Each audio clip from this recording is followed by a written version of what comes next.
Now let's look at some examples. First example টি হলো এই ভেড়াটি সাদা ওই ভেড়াটি কালো। I am dash দিয়ে যদি এই বাক্যটি আমরা ইংলিশে গঠন করি, I এর জায়গায় বসবে বাক্যে যাকে নিয়ে কথা বলা হচ্ছে। ফার্স্ট সেন্টেন্সে এই ভেড়াটি নিয়ে কথা বলা হচ্ছে। এই ভেড়াটি ইংলিশ হচ্ছে this sheep, সো I এর জায়গায় বসবে this sheep। এমটা এই জন্য ইজ হয়ে যাচ্ছে, কেন? কারণ ভেড়া যেহেতু একটা, এই জন্য এটা ফ্যামিলি বি এর মেম্বার। আর ড্যাশের জায়গায় বসবে শেষের যেই শব্দটি, সেটা নন ভার্ব শব্দটি, সেটার ইংলিশ শব্দ। লাস্টের নন ভার্ব শব্দটি হচ্ছে সাদা, যার ইংলিশ শব্দ হলো হোয়াইট। সো এই ভেড়াটি সাদা হয়ে যাচ্ছে this sheep is white. Next সেন্টেন্সটি ছিল ওই ভেড়াটি কালো। ওই ভেড়াটি ইংলিশ হচ্ছে দ্যাট শিপ। যেহেতু ওই ভেড়াটি নিয়ে কথা বলা হচ্ছে, আয়ের জায়গায় বসবে দ্যাট শিপ।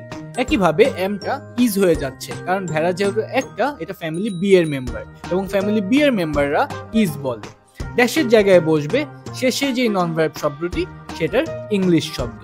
কালো হচ্ছে আমাদের শেষের নন ভার্ব শব্দটি, আর কালোর ইংলিশ হচ্ছে ব্ল্যাক।